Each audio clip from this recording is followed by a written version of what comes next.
নীল আকাশে ডানা মেলেছে বিশাল আকৃতির ড্রাগন, সঙ্গে উঠছে রথ, মাছ সহ নানা রঙের সামুদ্রিক প্রাণীর ঘুড়ি। ইন্দোনেশিয়ার জোগিয়াকার্তার পারঙ্কুসুমু সমুদ্র সৈকতে আন্তর্জাতিক ঘুড়ি উৎসবে এমন বর্ণিল আয়োজন মুগ্ধ করেছে দর্শনার্থীদের।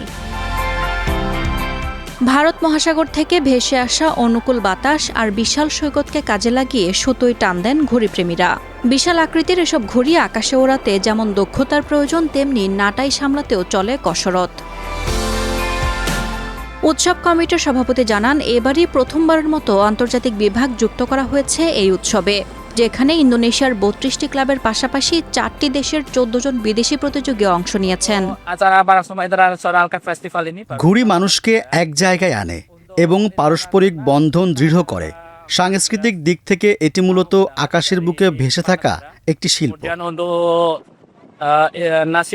আয়োজকদের মতে ঘুড়ি ওড়ানো কেবল বিনোদন নয়, এটি আন্তর্জাতিক বন্ধন ও সাংস্কৃতিক আদান প্রদানের একটি বড় মাধ্যম। আকাশের ক্যানভাসে ফুটিয়ে তোলা এই শিল্প উৎসবে দেয় ভিন্ন মাত্রা। প্রতিযোগিতার পাশাপাশি এই উৎসবে যুক্ত ছিল ঐতিহ্যবাহী পরিবেশনা, আলোকচিত্র প্রতিযোগিতা ও স্থানীয় পণ্যের মেলা। রং বেরঙের ঘুড়ির এমন ডানা মেলা দেখতে প্রতি বছরই দেশি বিদেশি পর্যটকদের মিলন মেলায় পরিণত হয় এই সৈকত।